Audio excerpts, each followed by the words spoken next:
Chapter 29 Mind and its Unfoldment. The mind is unsteady, turbulent, and constantly wavering. We find it difficult to control the mind or settle it in a particular fashion. The various scientific theories state that nothing remains permanent. Everything is transitory or changing in the external world. That which is transitory cannot be changed. That which appears to be real is not real. This is the mystical explanation.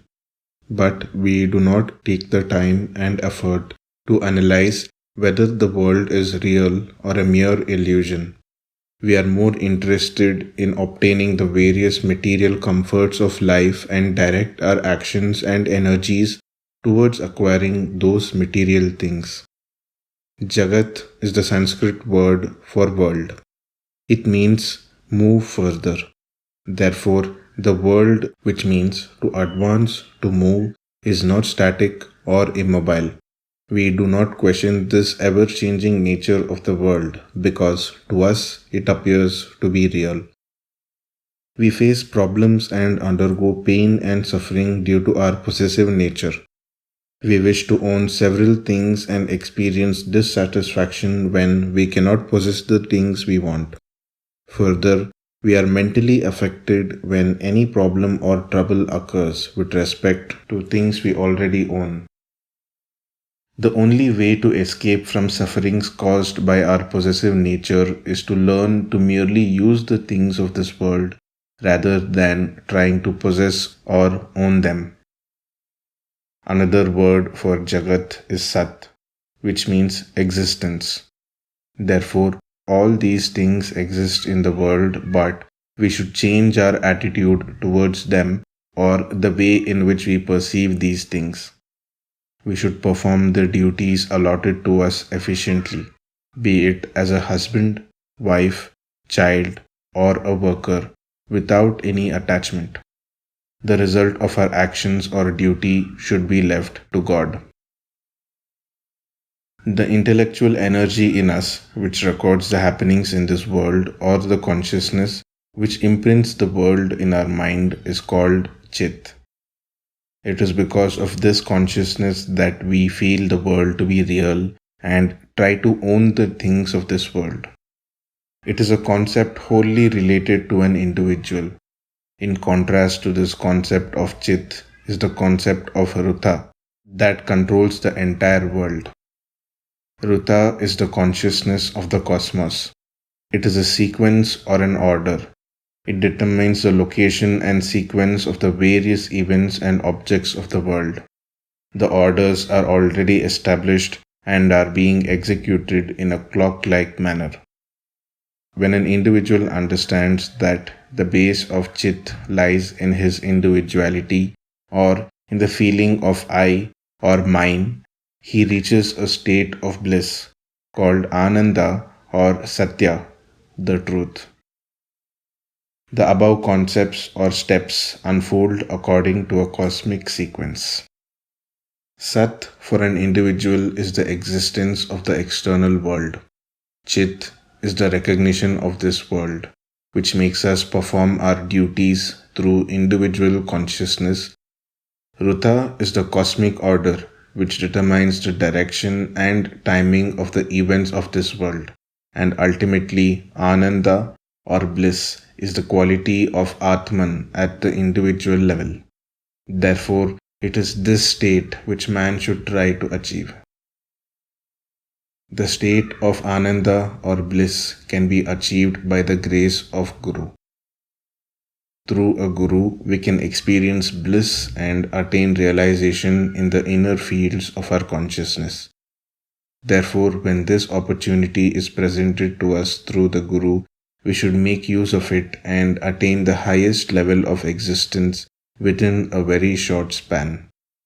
The world is nothing but a mere reflection of our own individuality. The attitude of the world towards us is its response to our own behavior and perception of the world. If we are in a disturbed state of mind, everything appears threatening and we cannot identify the various opportunities that are available to us. If we are happy, the world reflects happiness. If we are energetic, the world responds in an equally energetic manner. The world, therefore, is just a response to our innermost feelings. What you feel within as manas, the world behaves as the manas or mind. The mind, if it is turned within, it becomes God or self, and if it is turned outside, it becomes ego. There is a saying in Sanskrit, Manasyeva Manushyanam Karanam Bandha Mokshayoho. This means that the mind is the vital key. When turned on one side, it becomes the world, and when turned towards the other side, it becomes the path to God. Therefore, to attain this knowledge or realization, the transformation should be within ourselves.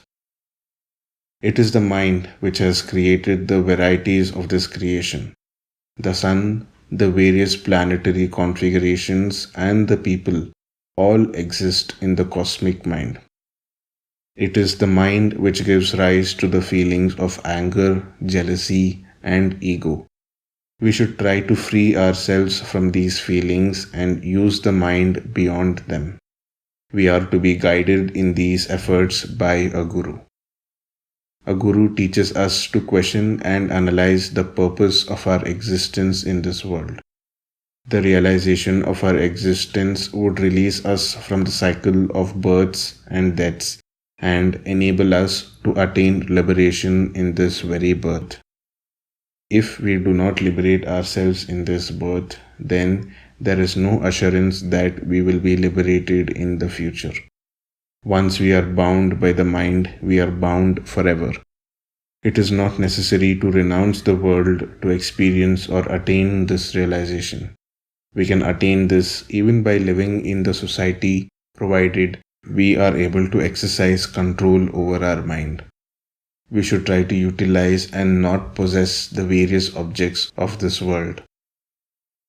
God is a wonderful creator, and He has created this world, the mind, relaxation, and also sleep. In the state of sleep, the mind is at rest. We are no longer affected by our daily activities, possessions, and egos. The following shloka by Adi Shankara suggests that man should become a witness to the three states of awake, dream, and deep sleep. Jagrit Swapna Sushuptishu Sputadhara Ya Samvit Ujrumbate. So, instead of routinizing our lives, we should try to remain a mere witness to these three states. The various activities and events should be just observed and not invited into the mind. The mind which creates these various visions has Atman as its base. If we perceive everything from the point of view of the Atman, the mind is reduced to the status of a post office, which merely acts as a carrier without having any control over the activities. Therefore, we can live and enjoy every moment of life by being a passive observer to the events and objects around us. We, however, constantly oscillate between regrets about the past and anxiety about the future. This prevents us from enjoying the present moment. We should remove both the past and the worry about the future from our mind. We need not take efforts to plan or design our lives. God has already planned it. Our lives, the happiness and sorrows we experience, are all a mere execution of this pre-established plan. This body is the temple of God. God breathes through us, expresses through us, fills our mind and our lives in our hearts. We are mere instruments in the hands of God who can shape us in the way He wants.